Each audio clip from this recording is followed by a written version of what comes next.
The situation in the east of the Democratic Republic of the Congo is deteriorating. Recent fighting between the National Army and the Rwandan government-backed M23 rebel group has left more than 100 people dead. The Israeli genocidal forces continue their siege of the West Bank, where they killed a young man in the town of Jenin on Wednesday. In Gaza, the killing continues with different methods. And according to U.S. Immigration and Customs Enforcement, over 5,000 migrants have been arrested. These are our headlines. Welcome to From the South. I'm Luis Alberto Matos from the teleSUR studios in Havana, Cuba. We begin right away with the news. The situation in the east of the Democratic Republic of Congo is deteriorating. Recent fighting between the National Army and the Rwandan government-backed M23 rebel group has left more than 100 people dead. With memories of the 1994 genocide against the Tutsis still fresh, the authorities in North Kivu have confirmed that more than 1,000 people have been wounded and 500,000 displaced. The toll is the result of clashes between the M23 rebels backed by 4,000 Rwandan soldiers and the Congolese army. Doctors from the International Committee of the Red Cross have reported grueling days treating serious injuries and seeing many bodies on the streets of Goma, the capital of North Kivu.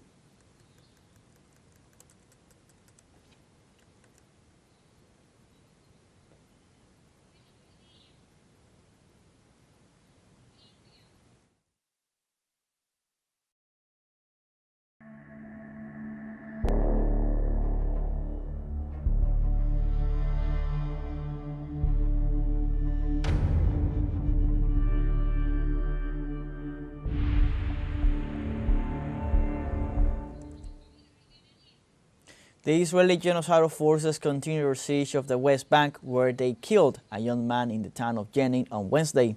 In Gaza, the killing continues with different methods.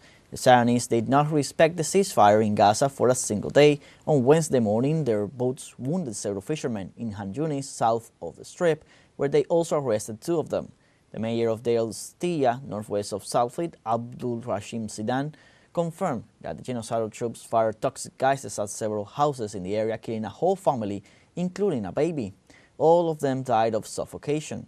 On the other hand, the Red Crescent has confirmed the killing of 25-year-old Omar Al-Haya.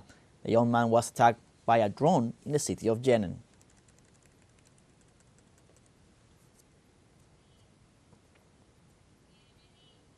And the United Nations Agency for Palestine Refugees accused Israel of trying to sabotage the recovery and political transition of Gaza.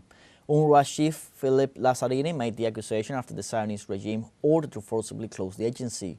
Experts say that the government of Benjamin Netanyahu wants to strip the Palestinians of their refugee status and deny them their right to self-determination, in addition to erasing their history and identity. Lazzarini argues that curtailing its operations, in addition to undermining the ceasefire and compromising the international humanitarian response, will sabotage the recovery and political transition of Gaza.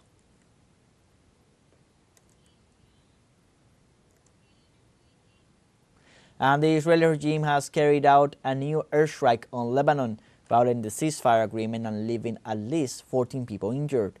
At least 2 attacks were recorded in the Nabatea area, with an Israeli drone attacking a civilian vehicle. This is the first assault on Nabatea since the ceasefire was implemented on November 27, 2024. The situation on the southern border has become increasingly tense, with reports that the Israeli army has targeted civilian convoys and intensified its operations in areas close to the border. The international community is watching these developments with concern, as ceasefire violations threaten to further destabilize the region. Lebanese authorities have condemned the attacks and demanded an international response to protect civilians affected by this escalation of violence.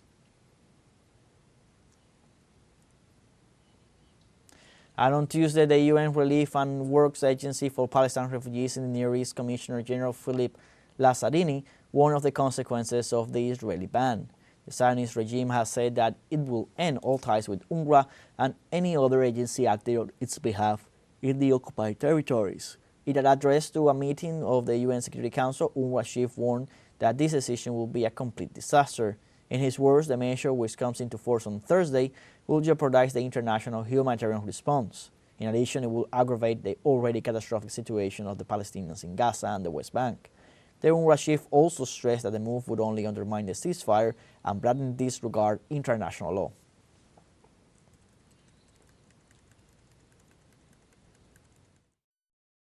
Legislation defies resolution of this Council and the General Assembly. It flouts the ruling of the International Court of Justice. It disregards that UNRWA is a mechanism established by the General Assembly to provide assistance to Palestinian refugees pending a political answer to the question of Palestine. Implementing the legislations makes a mockery of international law and imposes massive constraints on UNRWA's operation. And New Zealand would not allow entry into its territory of Israeli soldiers involved in the genocide in Gaza. Since the onset of the Zionist onslaught, New Zealand authorities put in place a screening process. It specifies the necessary requirements, many of which are related to the traveler's military service and the length of time they performed it. The measure has recently gained prominence as the country barred entry to an unspecified group of Israelis who refused to provide the information. Palestinian solidarity networks conduct major international campaign to identify Israeli soldiers, many of whom have publicized their war crimes on social media. We now have a short break coming up, but first remember you can join us on TikTok at teleSUR English, where you'll find news in different formats, news updates, and much more. We'll be right back. Stay with us.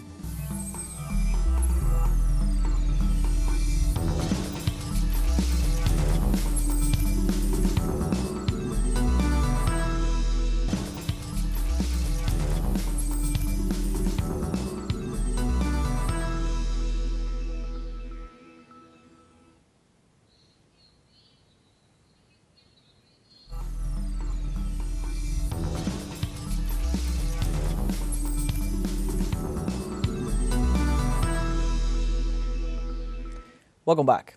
Burkina Faso, Mali, and Niger will no longer be part of the Economic Community of West African States from Wednesday. The split leaves the grouping without 50% of the region.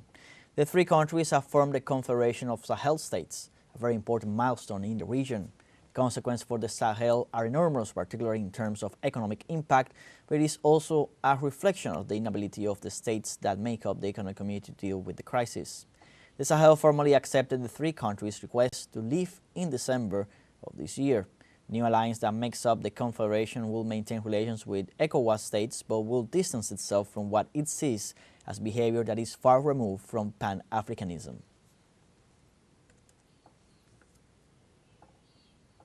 Meanwhile, in India, a deadly stampede at the Maha Kumbh Mela festival in Prayagraj has resulted in at least 15 fatalities and numerous injuries as millions of Hindu devotees gather for a sacred ritual bath. The chaos erupted early Wednesday morning when crowd control barriers collapsed, causing a surge of people at the confluence of the Ganges and Yamuna rivers. Eyewitnesses described harrowing scenes as individuals were trampled, with emergency responders working tirelessly to carry victims away from the site, which was littered with personal belongings.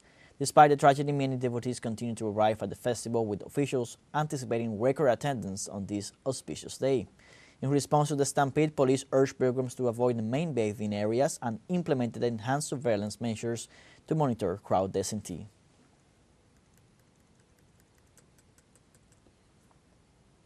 And according to U.S. Immigration and Customs Enforcement, over 5,000 migrants have been arrested.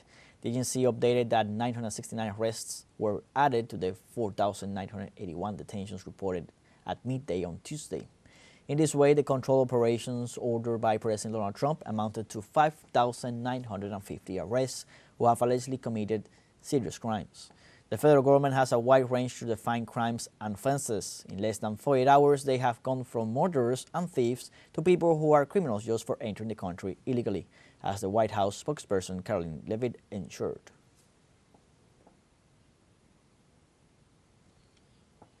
And in the United States, a federal judge holds the president's decision to suspend public aid and essential assistance programs.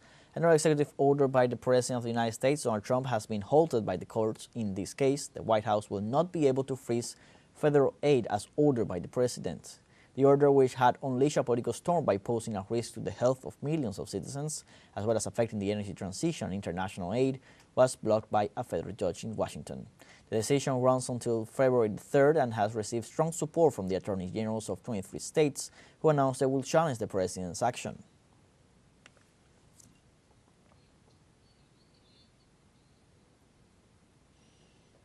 In this context, dozens of protesters rallied outside the White House voicing their opposition to President Donald Trump's policies. The demonstration highlighted concerns of the impact of the funding freeze on low-income citizens, with critics labeling the move as unconstitutional.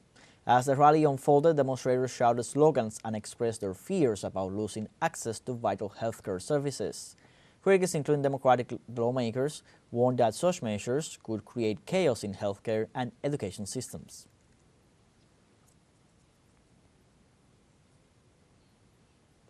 The first nationals deported under the Donald Trump administration arrived in Colombia on 2 flights of the Colombian Airspace Force. Upon their arrival in the country, they reported the mistreatment they were subjected to by the United States immigration authorities. Hernan Tobar with the details.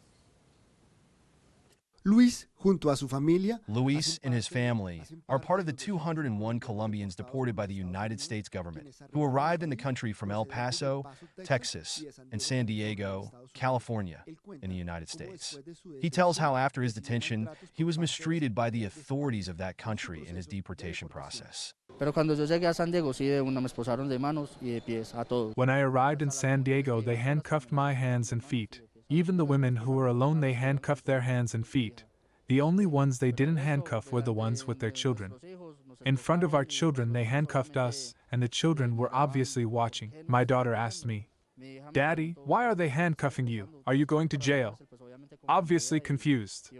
What was I supposed to tell her? So she was slowly understanding the process, but she couldn't say anything. In San Diego, they mistreated us a lot. They treated us practically like animals. They threw food at us, and we had no access to anything. They separated us. They separated my wife and my daughter, and I lasted 2 days without hearing from them. Until today, when we had the meeting to leave here in the early morning.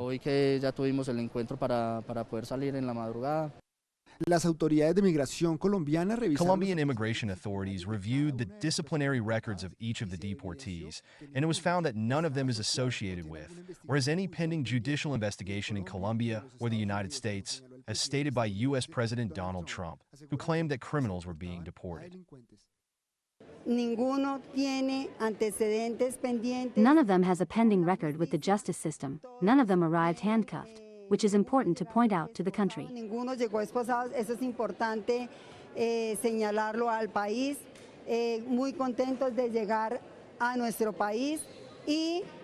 We are very happy that they have arrived in our country and, obviously, the President is giving instructions for the comprehensive care of deportees from all countries.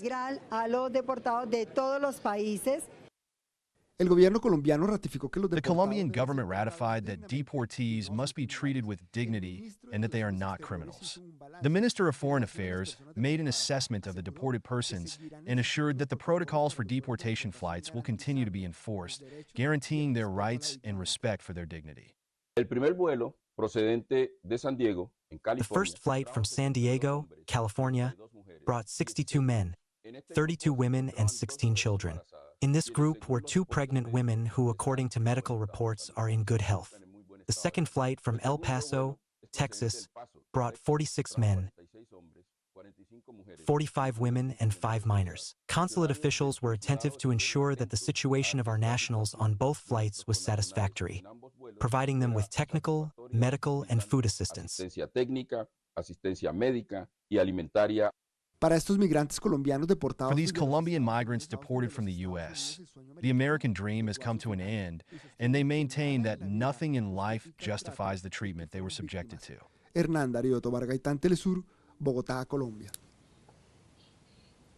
And Honduras has responded to the White House's orders against migrants. President Xiomara Castro announces the measures she will take to help her compatriots. The national emergency strategy was announced on national television on Tuesday evening. The Central American nation will implement action programs for the more than 200,000 Hondurans with deportation orders, as well as people of other nationalities, affirming that human mobility is a phenomenon exacerbated by the implementation of a liberal economic system and reaffirming that migration is a human right. She explained that the plan includes support in areas such as health, social and legal assistance, the creation of shelters and refuge, as well as family reunification. We now have a second short break coming up, but before we invite you to visit our YouTube channel at teleSUR English, there you'll be able to rewatch our interviews, top stories, special broadcastings, and more. Hit the subscribe button and activate the notification bell to stay up to date on the world's most recent events. Final short break, don't go away.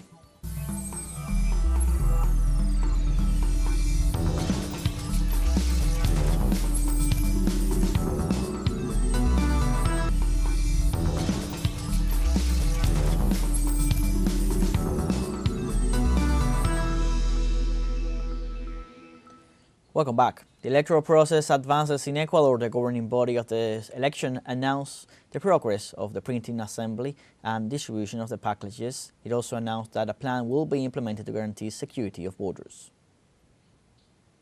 This is how the packages that will be distributed throughout the country are assembled. These boxes contain the ballots where Ecuadorians will be able to make their decision when it comes to choosing the president or the vice president. They're binomial. Assembly members and Andean parliamentarians. Up to now, we have a total production of 99.51% of the printed electoral material,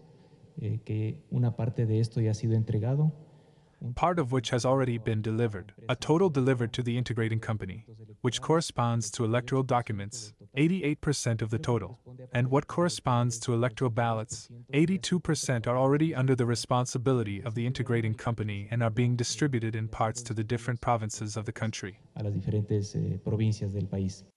There are less than 2 weeks left for Ecuadorians to return to the polls. The National Electoral Council confirmed that the material is already in 13 of the 24 provinces of Ecuador. Morona, Santiago, Sucumbíos, Orellana, Napo, Pastaza, Galápagos, Loja, Zamora Chinchipe, Guayas, Santa Elena, Cañar, Azuay, and El Oro already have the electoral packages in their warehouses with the protection of the armed forces until election day arrives and they can be in time in their different electoral precincts. Recintos electorales que serán resguardados por la fuerza pública. Electoral precincts that will be guarded by the public forces. The president of the National Electoral Council announced that priority will be given to the cantons where crime has increased. According to official data, January 2025 is the most violent month in the history of Ecuador. In 25 days, 600 homicides were registered. We have had a meeting. We have evaluated and proposed contingency measures, some of which we can disseminate. Others, for obvious reasons, cannot be disseminated. And among them, what we are recommending are those good practices that have helped citizens to go safely to the polls. For example, that they go alone, do not bring children, carry only their identity card, exercise the right to vote, and leave the precincts immediately to avoid crowds. The electoral authorities also informed that polling companies will be able to disseminate the data from their polls until this Thursday, January 30th. According to the law, forecasts may be released up to 10 days before the electoral process. 13.7 million Ecuadorians are eligible to vote this February 9th. Voting is mandatory in Ecuador. Con imágenes de Henry Pillajo, Elena Rodríguez, teleSUR Ecuador. And in Venezuela, during the plenary session of Federal Government Council 2025, the President Nicolas Maduro referred to the Venezuelan people's capacity to move forward. During the ceremony, President Maduro urged the Secretary of the Federal Council of Government to work collectively to solve the main problems of the territory, taking into account, in the first place, the people's power. He also emphasized that next April 27th, the elections for deputies to the National Assembly as well as for governors and members of the legislative councils will be held, emphasizing that in spite of sanctions and the constant attacks by the United States on the economy, the country has managed to move forward. The Venezuelan President Nicolas Maduro also presented decorations and led a farewell ceremony to the ambassadors of Iran and Algeria at the Miraflores Palace in the city of Caracas.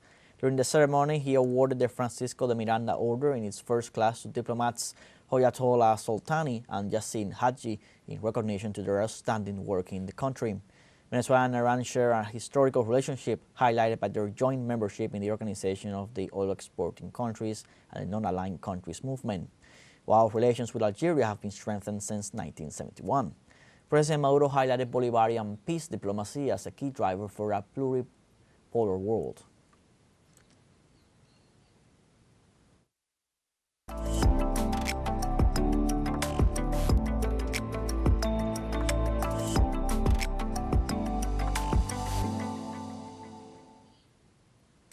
In the presence of the Cuban head of state, Miguel Diaz-Canel, members of the Council of State and Ministers, the 6th International Conference on the Balance of the World was inaugurated on Tuesday in Havana, the country's capital.